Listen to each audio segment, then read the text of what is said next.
are moving to our last panel, which includes 4 good panelists, and thank you to my colleagues for so handily providing me with these screens, so I don't need to look at my notes.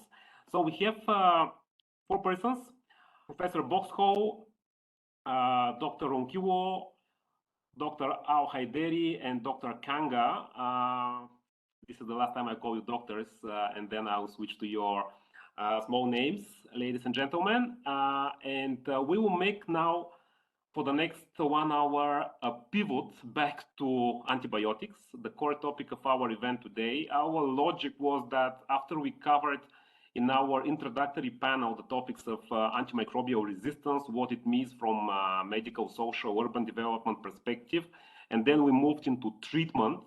Now that we have heard a couple of good stories about water and wastewater treatment and reuse, we want to come back to the topic of residual antibiotics in water. So we combine the 2 topics, the antibiotics and the water treatment, water monitoring, water research, etc. So this is the logic. This is the overarching scheme of this last panel. Actually, we have something after this panel, but it's an interview, not a panel. And without wasting more time, I would like to jump to our first speaker, Professor Boxall, from the Department of Environment and Geology in the University of York, who will give us an introduction to the topic that would more or less set the scene for the other speakers in the panel. So, over to you, Mr. Boxall. Hello, everyone. So I'm just trying that. It's come up now.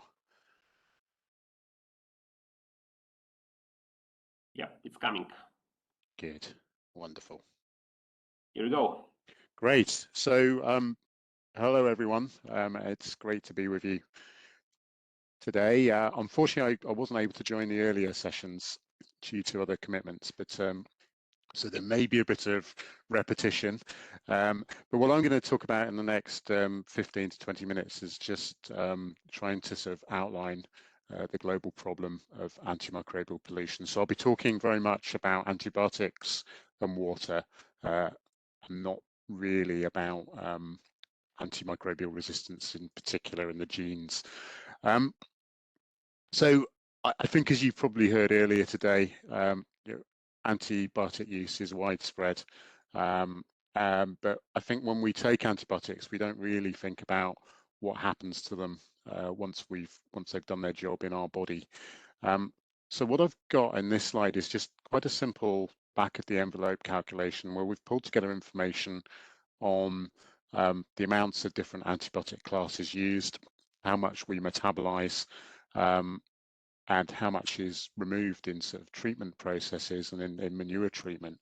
And actually, if you think about the sort of the class of antibiotics as a whole, we excrete about 60% of what we use. So it's a significant chunk of what we use actually gets excreted in our urine and feces. And due to sort of not all antibiotics being treatable, so many of them will pass through wastewater treatment works or will stick to sludge in the treatment works. About 38% will actually be released to soils and rivers. So it's a significant chunk of what we use actually enters the environment. So those molecules then will enter the environment via lots of different pathways. I'm going to sort of talk about a range of these today. So in the top corner there, you've got manufacturing. We're beginning to recognize that manufacturing itself is an important contributor to antibiotic pollution in the environment. So there's been studies, for example, in India, where there's been seen very, very high concentrations of certain antibiotics in river systems downstream of manufacturing sites. When we consider use, these molecules can be used in a whole range of different ways. They can be used in agriculture to treat livestock animals. We treat them for our pets. In aquaculture, and then we've got the human use, where the antibiotics will be excreted, emitted down to the wastewater system, and then out into the environment. And then there will likely be some antibiotics that won't be used. And we're beginning to realize that many of those will be flushed down the toilet or thrown into a landfill site. So you've got the inappropriate disposal of these medicines as another source. And I think as a sort of community, we're beginning to recognize that antibiotics in the environment could be contributing to the global resistance problem. So this report came out in 2017. So this was the UN Environment Frontiers report from 2017. And in these reports, what the UN Environment do is they sort of identify what they see as emerging issues of environmental concern. And in 2017, antibiotics and antimicrobial resistance was one of the topics that they covered in that report. And they talk about issues of antibiotics in the environment and the need to tackle critical hotspots of antibiotic exposure, such as things like hospitals, drug manufacturing sites, wastewater treatment plants, and also agricultural sources. So it's got onto the scientist radar, it's got onto the policy and regulatory radar. But in terms of our understanding of exposure to antibiotics around the globe, it's actually quite limited. So this study was done in 2016. It was a study performed by a German group. And what they did in the study was they sort of trawled the literature for information on the occurrence of antibiotics, but also other pharmaceuticals in rivers, drinking water, groundwater, and also soils around the globe. Now, this is the results for the water data. This is actually pharmaceuticals as a whole, so antibiotics would be included in that. And basically the color of the country indicates what we know about pollution from pharmaceuticals in water systems. So if you have a dark red, that means that there's a lot of data. So there's data on maybe a few hundred different active ingredients. As you move down to the orange areas, there may be data on maybe a few tens of pharmaceuticals, but then you have some of the yellow areas where you only have data for one to three pharmaceuticals. And if you look at that data might just be for a single monitoring location. You can also see from this figure that there's a lot of grey. And those are countries where we have no data at all. So you can see in 2016, you had significant parts of the world where we had no information at all on the levels of antibiotic pollution. And you can see that those countries generally are located in areas of Asia, in Africa, and also Latin America. So we've been working to try and address that problem, and we've been performing a study called the Global Pharmaceuticals Monitoring Project. This is a project that's involved collaborators from over 100 countries of the world. We've performed 134 sampling campaigns across those countries. And in each of those countries, what we've been doing in those campaigns is we've been monitoring 61 different pharmaceuticals, including antibiotics. And the way we do it is we work very closely with collaborators across the globe. We send them these monitoring kits. So in these monitoring kits, you have a sampling bucket, you have vials, you have syringes and filters, and instructions on how to take the samples. And what a collaborator will do is they will then go out to their local system, they'll monitor the system, they'll freeze the samples, and then those samples will be shipped back to York in the UK, where we'll analyze them using liquid chromatography and mass spectrometry. And if people are interested in how we do that, we do have a publication that I'm happy to share that sort of talks you through the procedures and the processes. In terms of what the collaborators would do in a typical campaign then is they would usually go out to their local river system. And what we asked them to do is think about points of interest along that river system. So, for example, there might be a wastewater treatment works, and in that case, we'd ask them to take samples upstream of the wastewater treatment works and downstream of the wastewater treatment works. There might be a hospital, And again, we might ask them to take samples upstream and downstream of the hospital, or there might be a manufacturing plant. And using this approach then, what we're able to do is begin to get a picture of how the concentrations of the antibiotics and other pharmaceuticals varied across the system. So this is just one of the sampling locations. So this is one of the locations in Nairobi, in Kenya. So this is our collaborator in Nairobi. So this is Lydia, and you can see Lydia here is taking a sample with a colleague from quite a small stream that feeds into the Nairobi River, but she sampled multiple points along that river system. Those samples then, as I say, were frozen and then shipped back to York, where we looked for 18 different antimicrobials. So these were antimicrobials drawn from a whole range of different classes. These are some of the more widely used antibiotics. So it's a real mixture of things that we looked for.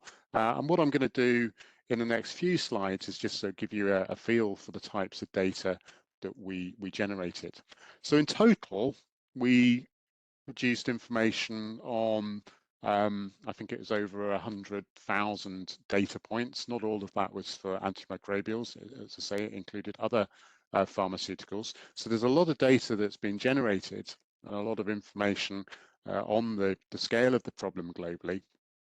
But I'm just going to provide you with a snapshot of the results today. And I'm going to start really looking at total antimicrobial concentrations by site. Now, the first thing to say is that we detected at least one antimicrobial in 104 of the 134 sampling campaigns. There were some river systems where we didn't detect any antibiotics. They were generally quite remote systems. So, for example, we did some monitoring in the Upper Amazon, and we didn't detect any antibiotics in the Upper Amazon. We did sampling in Iceland, and we didn't detect antibiotics in some of the Icelandic rivers. There were also some antibiotics that we didn't detect in any of the samples. So, amoxicillin would be an example there. The graph then basically looks at the different sampling campaigns and the total concentration of antibiotics. Now, I'm not expecting you to read the x-axis, but it's from it you can see quite clearly that there's quite a lot of catchments where concentrations are quite low, but then as you move to the left of the figure, you can see that we have catchments where you have very, very high concentrations, and the most polluted system was actually a site in Bangladesh. So this was a site which I'll talk a little bit more about in a moment. We also obviously generate information on what types of antibiotics we detect and what the frequency of detection is. In terms of the things that we see most regularly, trimethoprim and sulfamethoxazole were seen in about half of the sites that we monitored, and then that was followed by ciprofloxacin and metronidazole. And as I said earlier, amoxicillin we didn't detect in any of the locations. So using the data then, we're beginning to sort of address the problem that I showed with that German study, in that we were starting now to generate information on levels of antibiotics for many of the countries of the world that had never been monitored before. So in total, we had 30 countries that data had never been generated before. So so we provided data for new countries, but we also provided data for countries that perhaps hadn't received much monitoring in the past. And what that allowed us to do then was begin to sort of identify what do these concentrations mean in terms of resistance selection. And to do that, what we did is the Antimicrobial Industry Alliance, which is a big industry collaboration. It's aimed primarily at trying to control discharges from manufacturing. But what the Industry Alliance have done is they've developed target concentrations for over 150 different antimicrobials. And the idea of these target concentrations is if you can keep a concentration in an effluent stream below that value, then the Industry Alliance think that then won't select for resistance in the environment. So if you can keep the levels below these values, then hopefully resistance won't be so much of an issue.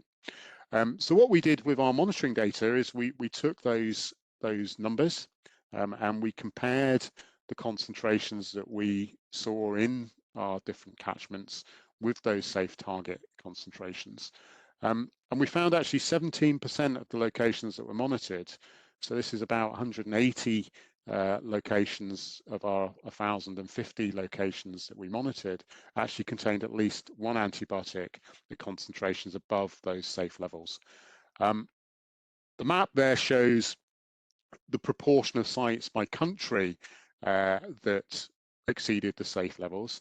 And you can see from this that there are certain areas of the world, particularly in Africa and Latin America, where almost 100% of the samples that were taken actually have concentrations of antibiotics across above those safe levels.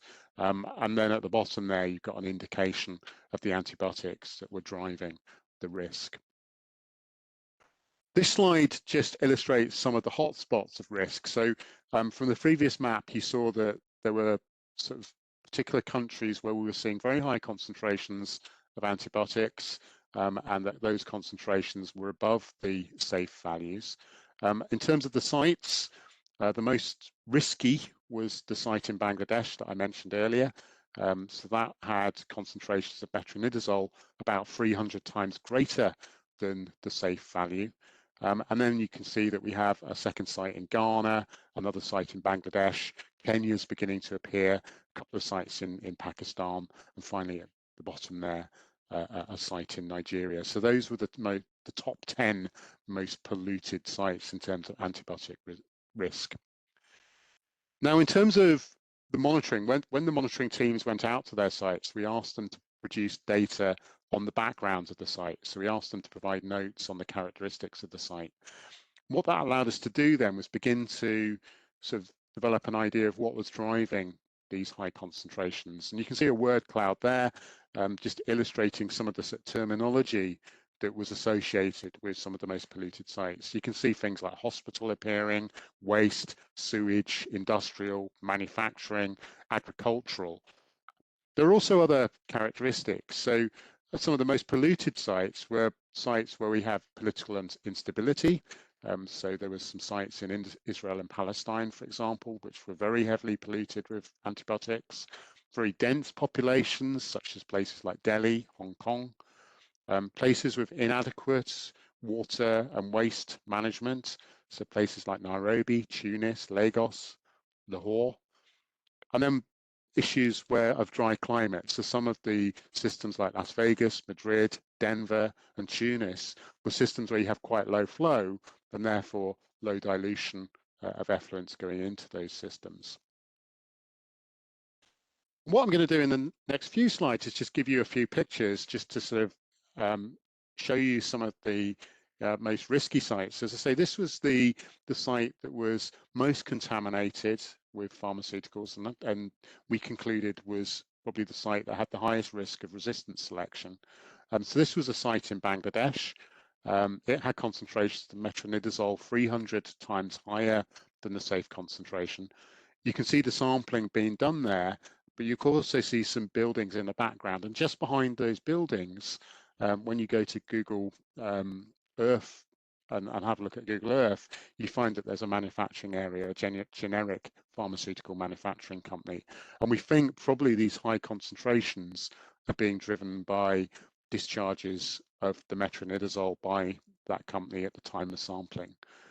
This is one of the most contaminated sites in Nairobi. At the top right there, you can see a pipe, and you can see the waste coming out of that pipe into the river system, introducing antibiotics to the system. This again is one of the sites in Nairobi. So this at the top there is the location where we see very high concentrations. It looks quite rural, but when you move again using Google Street View, a little way up the road from the bridge where this photo was taken, you get this view. And this is a picture of the exhauster trucks. And these trucks basically go around Nairobi, emptying the septic tanks and the latrines. And what they're doing is bringing the waste from those systems, and they're dumping it directly into the river and introducing antibiotics to the system. Moving away from wastewater to waste, this was a site in Accra in Ghana that figured quite highly in terms of sites at risk. In the foreground there, you can see a dump site. This is quite a well-known dump site. It's been covered certainly in the UK in the press as one of the sites where illegal electronic and other waste is exported from Europe and dumped in the site. And you can see there's a river in the background. And we think what's happening here is probably there's medical waste being just dumped at that site illegally. Probably some of that's coming from Europe, and that's leaching out into the river system, and we're detecting it. And you can also see an informal settlement at the back there. And then there's a general problem of just waste generally. So this is, again, one of the sites in Nairobi, where we see very high concentrations of antibiotics, but on the bank, you've got this picture. And if you look closely, you can see packets of different things. And again, it's probably just waste medicines that are being thrown away by the population onto the bank, and then that's leaching into the river system. So in terms of just the main messages then, pharmaceuticals and antibiotics are released to the environment during manufacturing, use and disposal. Up until now, I think antimicrobial pollution in many areas of the world has been ignored. And in our study, we've begun to fill that gap. We've produced data for 33 countries, never studied before. What it's showing is that the problems are most acute in lower middle income countries. So it's cities where you receive manufacturing inputs, poor waste disposal, poor waste management infrastructure. And at these sites, a significant proportion of the locations have levels exceeding these safe concentrations for resistant selection. So they probably are contributing to the resistance crisis. And I think it also shows, and I think this links to the previous sort of talk, just the power of what we can do now. Through global collaboration and sort of new instrumentation, we can really begin to sort of quantify these problems globally. And that will help us, I think, begin to identify regions and activities most at risk and where we can intervene. So I think I will sort of begin to round up there. If you want to sort of delve into the data, we do have a website. So it's www.globalfarms.org. If you go to the data, it'll tell you all about the study. You can download the publications. You can get to the data, so you can download the data and look at the data for the locations that you're interested in. And also, just to finalize, I mean, we have very recently produced this paper in One Earth. It's a short commentary which sort of draws on much of what I've said today. So if you want to sort of perhaps have a read and a little bit more of your leisure of that paper, if you use that QR code, I think it's downloadable for the next 30 days or so freely. You can access that paper, and that will sort of give you the data that I've showed and some of the results. So I will stop there, and I look forward to questions and discussion. Thank you. Thanks a lot, Alistair. That was quite a nice overview of a big list of countries and a big list of data points. And I believe one of the critical things that we are getting from you is that quantifying the problem is something that people like you are working on. And as history and policy teaches us, probably there is no way that we start resolving it without prior properly quantifying it. So a good introduction to the topic. Stay with us. Let's hear the perspective of a couple of other speakers, and then we can have a quick round of Q&As. Appreciate it. Our next speaker comes from Mexico, Dr. Manuel Ronquillo, if I properly pronounce your name. I think that you're going to enrich the perspective that Alistair presented to us, and reading your CV, we understand that you also have an angle to the topic, I mean, to the perspective of animal farming, husbandry, and antimicrobial presence and antimicrobial resistance based on agricultural practices and animal husbandry. With that, let me pass you the floor, Manuel, and let us listen to your presentation. Thank you. Thank you very much to you, and thank you very much for the invitation for being in this presentation today. I would like to share my presentation. If you can put my presentation, please. Can you pass my slides? Yes, just a second. Don't worry. First of all, the presentation of Dr. Boxall was very interesting because, as Dr. Boxall says, there's a lot of antibiotic residues in the world, and the focus of this presentation that I'm going to give you to all of you is mainly in water, which is the topic. But as a veterinarian, I try to focus first of all on animal production. And after animal production, we try to see what happened with all those residues and where it goes. The next slide, please. Well, since 1940, the antibiotics has played an important role in human and animal health because it was used as a synthetic growth promoters.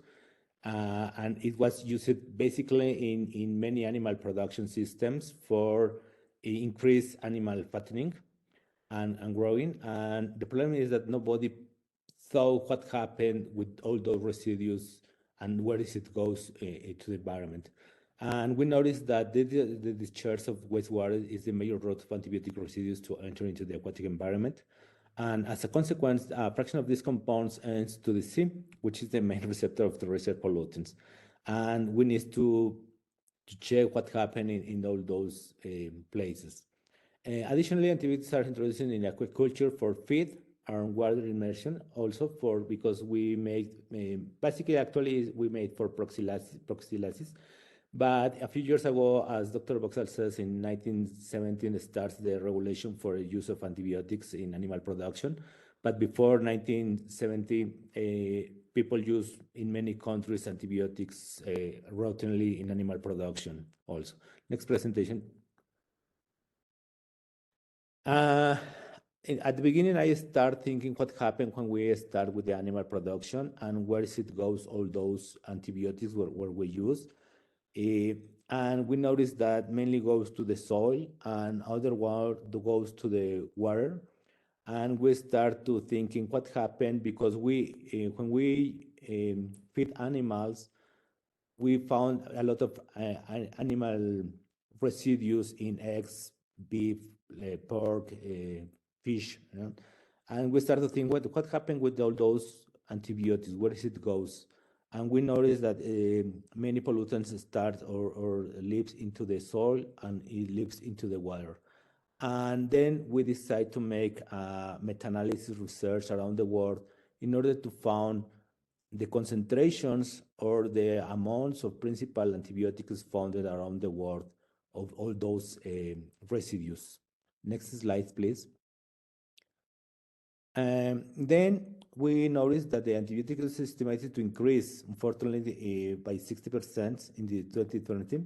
And the major countries are China, Brazil, India, South Africa, and Russia.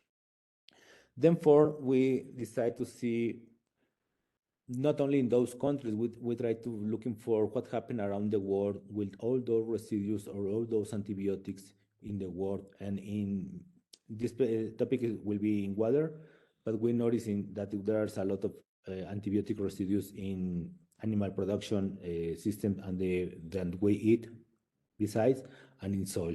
Next slide, please. And then we start to focus in the studies reported in veterinary antibiotic residues in wastewater in the worldwide. And for this purpose, we try to looking for many publications related to antibiotic residues in worldwide and create articles covered the years for 2000 to 2019. And the publications were obtaining for databases as Science Direct, Scopus, Silo, Science Research, PubMed.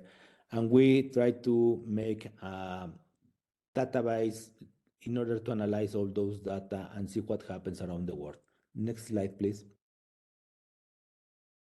Then the study focused on assessing the presence of antibiotics in wastewater management systems, which are mainly used in semi-urban, rural, and remote areas, as well as animal farms, where the installation of a centralized sewage system is not feasible. And many of these waste step through warm water or simply remain in the soil. Hence, the importance of showing that antibiotic residues exist in water and soil. The instruments or way of telling were for around the world, and we divided by different continents: Asia, Africa, North America, South America, Europe, and Oceania. And we start to make a descriptive analysis of antibiotic residues with different variables, and we try to looking for family, name of the concentration of the antibiotics residues, country, and continent. In this presentation, I'm only to give you an overall focus what we found in the world. Could you please pass the next presentation? And basically, we are in line with Dr. Boxall. Around the world, the major concentration for persistence are sulfonamides, followed by tetracyclines, aminoglycosides, and phenicols as the major concentration of antibiotics around the world. Mainly because it persists for many months in the environment and do not degrade so easily. Then the antibiotics have toxic effects even in very low concentration, because we are in line that with the antimicrobial resistance, and we need to reduce antibiotics in general for the use. And also we need to know how to determine all those residues into the environment. And we found different concentration of antibiotics in the world. The next slide, please. And basically, the major concentrations of antibiotics is fluoroquinone, sulfas, and tetracyclines, which is the major concentration into the wastewater. Of course, there are another ones with aminoglycosides, macrolides, polypeptides, or beta-lactamics. But we need to know that these antibiotics change around the world, the concentrations depending of the country and of the continent. Because, for example, in some countries, people use more fluoroquinolones, and in other countries, use more sulfas. But basically, for a big picture around the world, this is the major antibiotics concentration around the world. The next slide, please. Then, quinolones, sulfonamides, and trimethoprim has been the most frequently found antibiotics in water, with exceeds the concentration limits. And the presence of these antibiotics in the environment may be due to their degradation times, as I comment, since some antibiotics such as penicillin degrades easily within hours or even in a few days. While other antibiotics such as macrolides, for example, or fluoroquinolones or tetracyclines can be persist for several months or even years. The next slide, please. Then, as a conclusion, I would like to say that we need to monitoring the antibiotics or even hormones into the wastewater and the soil, because at the end of the day, we are consuming all those products to ourselves.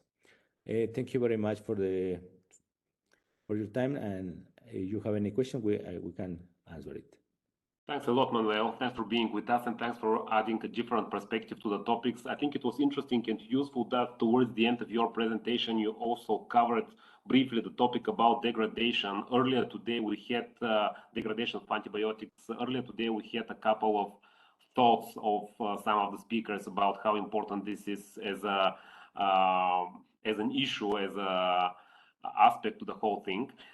Stay with us. I'm slightly pressed with time, and that's why I'm in a hurry to introduce our next speaker, who is Dr. Al-Haideri, who is going to present to us a different geography, basically, and I presume that's going to add some insights on the topic of how she has framed her presentation, the fate of antibiotics in water. So with that, Halah, I would like to invite you to the stage and to listen to your presentation. Thank you. Yeah, thank you so much, Rado. Firstly, I would like to thank all the biotech management team and all the speakers that attend in this spectacular event, and the information that delivered to us is so fantastic. And my great thanks to Prof. Boxall, who shows some information abroad, and maybe my presentation will be the missing piece for his information. So yeah, I would like to today to in a couple minutes to talk about the fate of antibiotics in water. So in 2018 in my local country, we will start to focus on the antibiotics in water to detect the antibiotics in water. So starting with drinking water and raw water in wastewater treatment plants. So we know all that the dissemination and distribution of antibiotics around the world is the main. It's caused by the improper use of antibiotics and the discharge of these antibiotics into the river, and all these antibiotics can increase and emerge year by year according to the accumulation of these antibiotics. So we in 2080 we focus on the detection of antibiotics in the drinking water, and then we will moving forward for the raw waters and the detection of antibiotics in drinking water and in wastewater. But our question is that how these antibiotics can be sustained or stayed in water. Is there any route, or is they are transmit to other parts of water? So to look at the source or release on the fate of antibiotics. So we know that the basic structure, the antibiotics can be either natural or produced from organisms like bacteria, fungi, for example, the amoxicillins, and to kill or inhibit other microorganisms that competition in the site, and this will be easily degraded and unstable. But the semi-synthetic or synthetic antibiotics will be more risky because they are chemically modified by insertion some additives to their active sites, and thus would be more stable, less degradable, and maybe accumulated in this large and therefore reach to the surface compartments. However, to that, about 30 to 80% of these antibiotics that exerted to the water, they are not fully metabolized, and then they are present as active compounds and released or exerted from urine and feces of a human or animal activities. Therefore, antibiotics from human can be into the wastewater treatment plants. And what we found there, the wastewater treatment plants is considered the major route of dissemination and occurrence of antibiotics in water, because they are not fully designed to remove or eliminate either a very small amount or very low concentrations of these antibiotics in water. So the antibiotics can be either naturally or can be synthetic, and this will be more risky if they are semi-synthetic or chemically modified water. So to answer our questions, what happened to these antibiotics if they are delivered to water? Is there any route? Is there a transmit to the other parts of water, or they are just their behavior in nature, for example, degradation, photodegradation, or adsorption? So me and my team, we are just recently we are focused about the fate of these antibiotics in water. So what we'll take, so we selected 5 different sites alongside the Tigris River in Baghdad city. You know, Baghdad city is a big city, is a mega city, is a dense of populations, dense of factories, and is just like the life of the country. So these sites is not selected randomly or arbitrary, but that we are focused about the nature and behavior on the, is these sites are agriculture, is these sites are industrial, and so on. So 5 different sites are located along the Tigris rivers. It's shown on the map, if you see the map in front of you. So the first site is just like agricultural sites. It's no industries, no factories. Small part of this area are just like domestic and houses and some populations, but there is no distinct industries or factories in there. So this area along this area or this site is popular with the microphyta, just like Ceratophyllum demersum and some other microphyta phyta in river. The second, and the site one is clearly represents the upreach of the Tigris River. So our sites is just like classified into upreach, midreach, and the end or the downreach of Tigris River. So the second site is characterized by many institutions. It's fully designed for tourism, and we have many buildings and many public areas for human activities. And what the main points of this area is lacks of wastewater treatment plants. So, in our knowledge, all the waste, all types of waste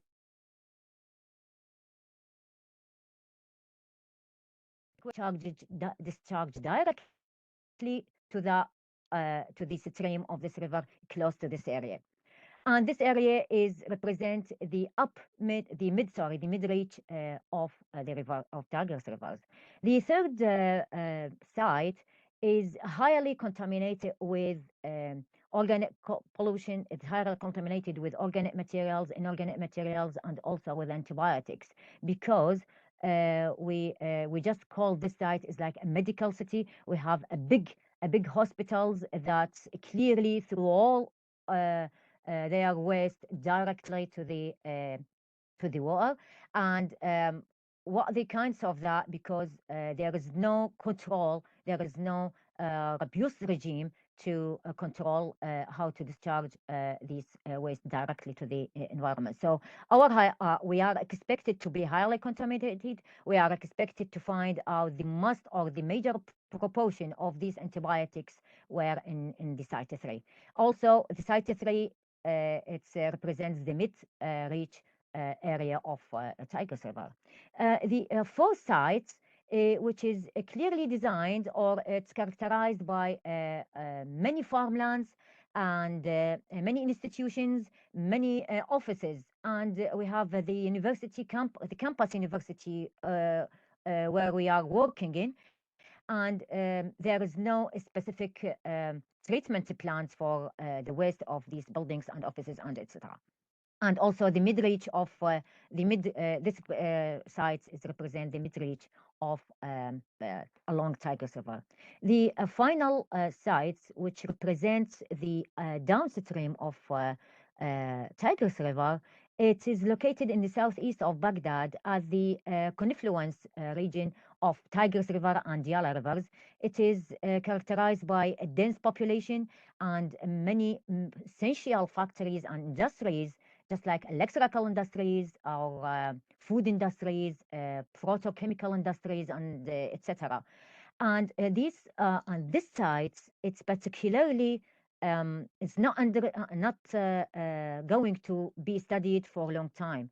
All these sites are not studied, but we expected to find a huge proportion of antibiotics in these selected sites. So what we do as well, we compare we get the data in 2 seasons, dry season and wet season, just to find out the relationship or the impact of climate change and environmental parameters about the detected antibiotics. And we selected 3 common antibiotics that use extensively in hospitals or in domestic, especially during the pandemic conditions of COVID-19 and so on. So, and what we want to know is these antibiotics are stay in water, or they transmit to the plants, the microphyta, or they just attach to the particulated matter, or they go down to the sediments. So if you're looking here at the results that obtained recently, and it is not unpublished data. So here we have 3 types of antibiotics: tetracycline, gentamicin, and ciprofloxacin. And we have 5 sites. Each sites have the water part, particulated matter part, and plant parts, and the sediments. and it is clearly shows that the proportion or the percentage of antibiotics alongside it's huge or it's higher in sediments in comparison to plants, sediments, and plants, water, and particulated matters, which show less amount of antibiotics can be attached to particulated matters, which maybe these particulated matters we don't know if it is microorganism, if it is solid waste, if it is stones or any other particles that dissolves in water. And the most of it are just to stay in water as an active compound, and most of them are found in or detected in sediments, and some of them are detected in plant. So if you just see the tetracycline is higher it's the high concentration of tetracycline is detected in sediments, particularly in site 3, which is the medical city sites, which as we expected to see the most majority of high concentration of all antibiotics can be accumulated in it. And in plants, it's most interesting that gentamicin, the concentration of gentamicin in plants is higher than in water and in particulated matters, and also the ciprofloxacin, which is also show a higher concentration in site 3, site 5, and site 1 in comparison to gentamicin and tetracyclines. So according to the sites, so the site 3 is was recorded the most contaminated sites with the antibiotics, with all 3 antibiotics, and followed by site 5 and site 1 and site 2 and the site 4, which is characterized by the university campus. And our justify for that is just because site 4 is located in the final midstream, in the far midstream of Tigris River, and maybe the environment, the water parameters is clearly different from the mid and the upreach sites of the Tigris River. And according to the where antibiotics can be found, so we have we conclusion that the sediments is the main part or is the final destination of antibiotics after administration or after releasing to the water, and then some part of it can be absorbed or attached to the plant. However, the mechanism of these plants, for example, Ceratophytum demersum, how these plants or microphyta can uptake these antibiotics, it's not understood yet. And our perspective of how this microphyta can uptake these antibiotics, and maybe by phytodegradation or by absorption or whatever, because if we just know that it's aquatic weeds, there is no roots to take up these antibiotics by popular mechanism. So there is a specific mechanism how these antibiotics can reach to these plants, which is maybe which is the part of a food chain for aqueous or aquatic microorganism, and that may be due to the accumulation and bioconcentration or bioaccumulation of these antibiotics. And these antibiotics can be either transmitted to other organisms in the ecosystem, and just to repeat the cycles of contaminated and translocate or transmit the antibiotics from ecosystem to the environment and extra environment to the groundwater or something to the farmlands or so on. So according to that, we have to find out the mechanism of how these antibiotics can be transmitted to the plants, and the final destination is the sediment.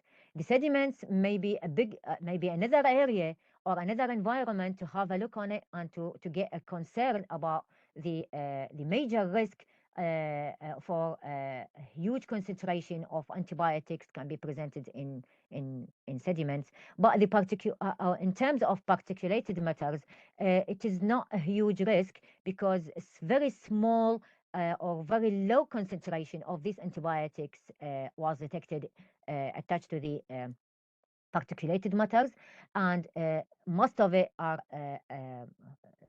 the part or another part or additional part of these antibiotics can be detected normally in water, as we detected previously in some other areas. So what we're looking now, we're looking to get these studies just like a large scale, to get from the north of Iraq to the south of Iraq, if we can get if we are able to do that on a large scale, and to detect more and more antibiotics in water, and to determine if that fate is is the fate of antibiotics is unique, or there are different places where the antibiotics can be stayed for a long time, depending on the nature, the structural and the nature, behavioral nature of these antibiotics in water, and how the sustainability and the lifetime of these antibiotics. And maybe we can go further for another types of antibiotics. It depends on what the common type of antibiotics that's used in our country, or maybe in abroad. And finally, I would like to thank my colleagues and my team to working on that huge project, especially Prof. Hassan, who is the draw the line of that project, and work together for a long time to get the final address, or the final question, or the fate of antibiotics in water is not limited, and it is not restricted. Thank you so much. Thank you, Halah. It was nice to hear a different perspective from a different part of the world, and with a different approach to the topic. It's interesting to see a group of researchers working on the same topic. So I think we could go for hours on that, but stay with us. Let us first give the floor to the last panelist in this panel, Dr. Eriona Canga, and I think she will. I think her presentation is going to resonate to something that the panelists in the previous panel all shared, that probably most solutions to the problems that we are looking for are rooted in nature. I mean, in the area of wastewater treatment and sanitation, the so-called nature-based solutions are a big area. And I would love to hear Eriona's opinion on whether these solutions are a solution to the issue with antimicrobials in water and soil. So over to you, Eriona. Thank you very much, and it's a pleasure to be here. And I'm happy to be the final speaker, because it somehow connects the dots, and towards the end of the presentation raises also the questions that shall we find greener substitutes for our antibiotics and pharmaceuticals in general. So the title that I choose is Pharmaceuticals, Nature-Based Solutions and Green Substitutes. I work at Alchemia-nova, which is a company based in Austria. And it focuses for 20 years almost now in consultancy, in research, in national and European research projects. And its aim is to use innovative technologies to effective close material loops. And before we go into the subject, I would like just to present shortly some of the nice works that Alchemia-nova has done. Here is a Loopy project, which is a plant-based unisex mobile public urinal, which it uses the urine actually and the plants and the substrates to create these loops of circularity. So the urine is treated, and the plant is uptaking the nutrients, or the phosphate and nitrate and ammonia, which is present in the urine, and the substrates as well used absorbed the components of the urine, and it is used after as a compost, because it is a biochar substrate, and the regenerated water is reused again to flush the toilet.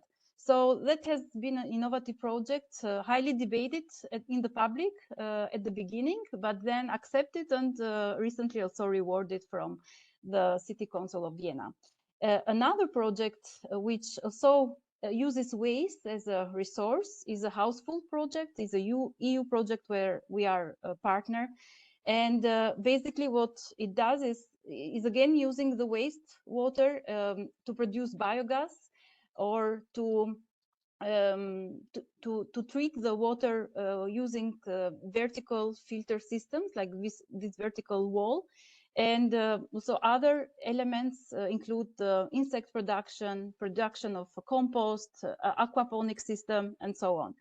And that's an interesting project as well, which we are currently doing.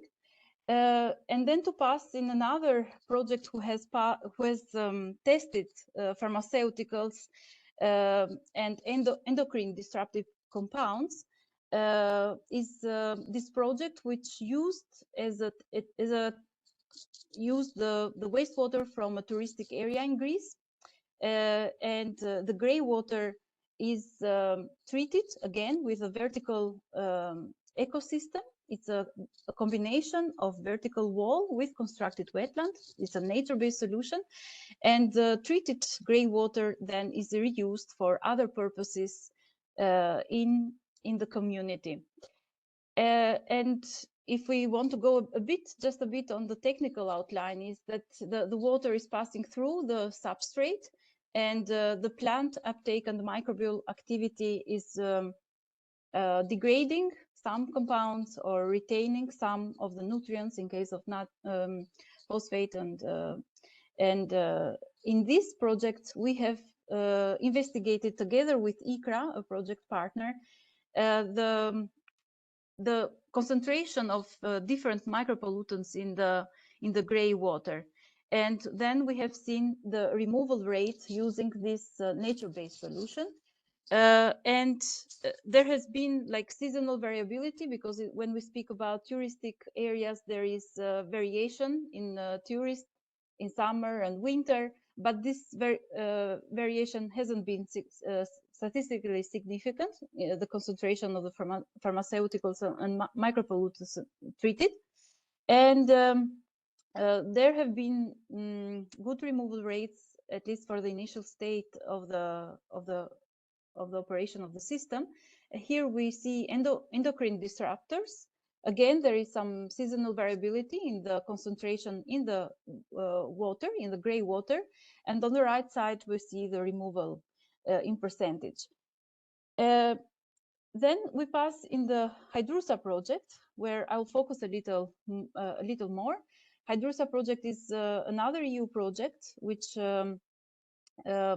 is trying to close the loops, the water loops especially, with nature-based solutions, and it has different units in its work packages. There is a biogas production using the wastewater.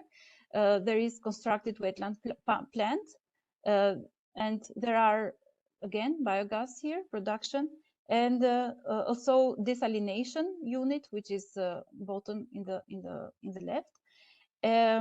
And also aromatic plants, different aromatic plants grown, which are irrigated with the treated wastewater.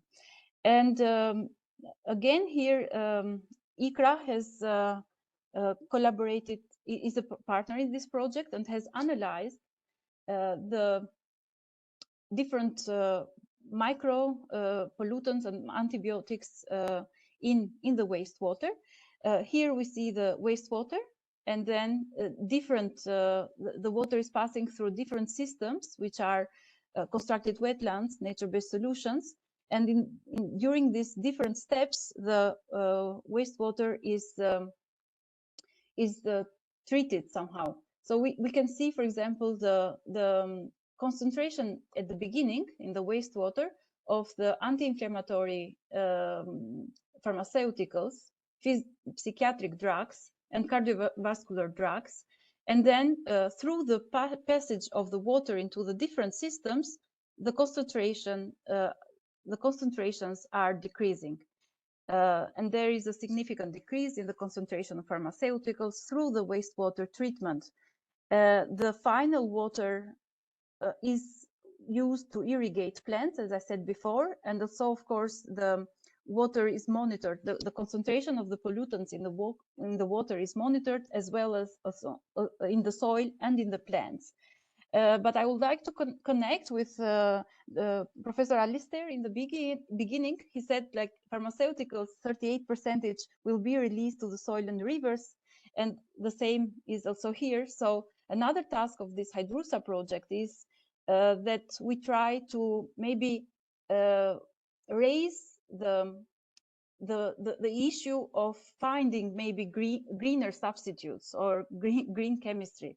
And in this task, ICRA has studied the ecotoxicological effects of 34 pharmaceuticals, and based on different factors like environmental concentration, bioaccumulation, potential risk, inclusion in prioritization lists, 4 main or most risky compounds are selected for further research in order to find maybe greener substitutes, where Alchemia is trying to, Alchemia and Plenum is trying to do a stakeholder approach and literature review about finding maybe substitutes. So the selected pharmaceuticals are ofloxacin, which is the antibiotic, ibuprofen, diclofenac, which are anti-inflammatory pharmaceuticals, and venlafaxine, which is an antidepressant. And the approach followed is to make stakeholder engagement, and there is a top-bottom approach of questionnaire and interviews that is being carried out, which involves big pharma and big industries to bring maybe awareness to the topic, and also bottom-up approach, including doctors, dentists, and so on, which we can come into better solutions or less ecotoxicological pharmaceuticals into our rivers and plants and environment. So I would like to show just the preliminary results, because this questionnaire is going on, and I would like your help maybe also to distribute into your networks. We have questioned doctors, pharmacists, nurses, veterinarian, dentists about these 4 pharmaceuticals, and so far we have good representation from EU and a bit Canada, and most of them are doctors, but also pharmacists and nurses have replied to our questionnaire. And most of them, I'll just briefly show 3 highlights from the questionnaire responses. Most of them use diclofenac, all of them use ibuprofen, and 25% to 30% use the antibiotics and the antidepressant. So, and they use this in the daily basis. And with regard to the question that we posed, that are you aware of the ecotoxicological effects caused by these 4 substances, I would like to stress this fact about 56% of them said that they are not completely aware of the problems that these products are causing into the environment, of course. And this point out the importance that of the science communication between different fields. So there is still work to be done in this sense, probably, like the environmental scientists communicate the environmental impacts and the persistence that these antibiotics and other pharmaceuticals have into the environment. 12.5% said yes, they are perfectly aware of the problems, and 31% they are aware of the fact that these products may cause some issues, but this is beyond their control and responsibility. And to the question that if they consider the ecotoxicological effects while they use or prescribe these drugs, and if they suggest to the patient other treatments, 43% answered that yes, they try, but it doesn't depend on them, and this is understood. For example, in the case of pharmacists, if the doctor prescribed a certain antibiotic, then that's it, or the nurse, for example. And a good percentage, they said yes, they consider the toxicological effects of the drugs, and they try to suggest other treatments. But there again, they need to be aware of the environmental ecotoxicity somehow in order to have other substitutes, and that's one of the tasks of this project that we are trying to give an answer. And we asked them also about if they can suggest other substitutes, being in the pharmaceutical family or other greener substitutes, plant-based or so. And some of them were open, like they were suggesting anti-inflammatory plants for certain pains or complaints from patients. In the case of the ibuprofen and diclofenac, there are, for example, options also in the plant base and also in the pharmaceutical base, which we need to see further how toxic they are for the environment. And of course, when it comes then to ofloxacin and venlafaxine, the antibiotic and the antidepressant, things get a little more complicated, because sometimes you don't have other options, or the illness in the case of the antidepressant needs SSRI compounds, for example. So for the ofloxacin, for certain pains or infections, some plant-based are suggested. For example, calendula, chamomile for the eye infection, blueberry and hibiscus for the bladder infection, thyme, oregano oil, garlic, mullein for the ear infection, and so on. And I would like to point out also that of course, there are doctors who said no, there are no other options, because of course, on their perspective, and the patient is the first, and the environment is the last, and it has been many years of research to come to these pharmaceuticals, to find these pharmaceuticals. And however, in case we should pose this question to the society, or this pressure to the big pharma industry to search on the spectrum of the greener substitutes, because everything returns to us in the end. No, everything is a cycle, and treatments are greatly individualized, of course. So there is not a common recipe per se for each person. And by that, I would like to conclude my presentation, and thank you for the opportunity. Thank you, Eriona. When we discussed with you what you are going to present, and when we saw that your area is nature-based solutions, I thought you were going to dig more into stabilization ponds and wetlands, etc. But I didn't expect that you would move into the medicinal part of the problem with antibiotics and drugs as well. So that was I was trying to adapt, yeah, to the session. That was, yeah, that's my area actually, constructed wetlands and nature-based solutions. But yeah, we are working also on this. Going into the herbs is something that positively surprised us. So thank you for that. Now, because we are substantially behind schedule and we have one final interview in a minute, I would just like to ask one question to all the four panelists in our recent panel, Eriona, Halah, Manuel, and Alistair. And my question is following. I mean, all of you are researchers, scientists, academic people. You work mainly in that domain, and you are tackling a similar, if not the same, question from different institutions in different geographic areas. Do you see a potential for global bottom-up coordination?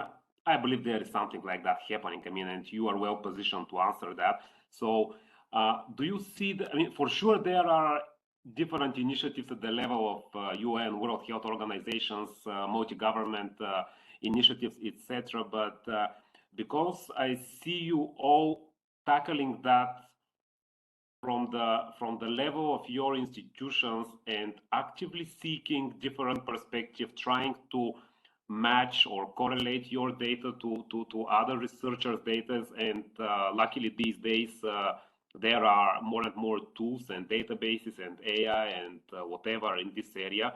Long story short, do you envision or do you participate or do you want to participate in something like that, a global bottom-up initiative of researchers tackling antimicrobial resistance?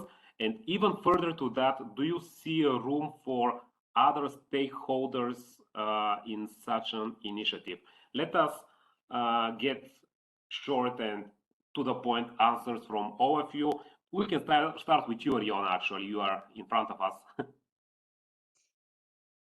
I think yes, the short answer, but not alone. So bottom up shouldn't be an alone strategy. It should be also top down, because in the end is the pharma industry who decides, and is like a monopoly.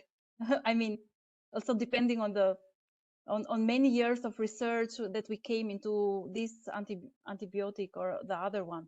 So yeah, I in my perspective, I see it as a yes. Okay, that was expected, but still nice to hear answer. Let's get to Halah. What's your view on that? Yeah, Rado, I think it's yes, it is applicable to do that as long as we are in the same focus on the antibiotic residues in many compartments of the environment. And it would be just like a puzzle to solve the or to answer the questions or to solve the missing parts or the missing gaps all on the globe. So I think it is yes, and yeah, I think it is yes. It's for me. Yeah. Thank you. Actually, when you gave your presentation, you said that you are probably providing one of the missing puzzles to what Alistair was. Alistair, yeah, because Prof. Alistair said that he has no information about many countries, and it's lighted that space or missing parts or missing information as a gray. So yeah, maybe it is just like add or solve the missing information about for his project to get, okay, this is the data from Iraq, and some detected the antibiotics, and when there's some specific levels in water, drinking water, wastewater, and the fate of these antibiotics in several water compartments. Yeah, so that's yeah, it's just like a puzzle, and you have to pick up the pieces from elsewhere, and just to put the right piece from one side by one, so it just you get that and to get a clear image for that. Maybe just Prof. Alistair maybe agree or not disagree, I don't know. So yeah, I'm happy to hear your vision, Prof. So yeah, is that okay? Thank you, Halah. Actually, I'll try to keep the reverse order. So now I would first go to Manuel, and then to Alistair. Manuel, your opinion? Very much. Yes, totally agree. We need to work all together, and we can make a bottom up around the world, and we will have to coordinate. For example, nowadays FAO and WHO is working with antimicrobial resistance, and there is a meeting every first Thursday of each month in FIO platform, and there are many people working with antimicrobial resistance and what is the purpose of how can we diminish all those pollutants, or be conscious that the extra use or the overuse of these antibiotics at the end of the way cause a damage for all of us. Then totally agree that we can work all together. I would like to work with all the presenters that they gave of this presentation today, which is very interesting, the talks that they give. And I think if we coordinate it all together, we can work and improve our knowledge. Thank you very much. Thank you very much. Alistair, we will let you summarize what the colleagues said. I presuming you will agree with you. We hope you can also give it some further thought. Yeah, before I do that, I'll just respond to Halah's comment. And actually, Iraq was included in our study. And I need to introduce you to my ex-PhD student, who I think is also at the University of Baghdad. So I imagine if you don't know him, he'd be keen to talk to you.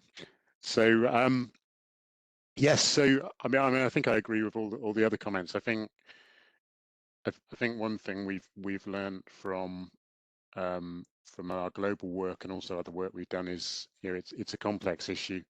You've got pharmaceuticals coming from multiple sources.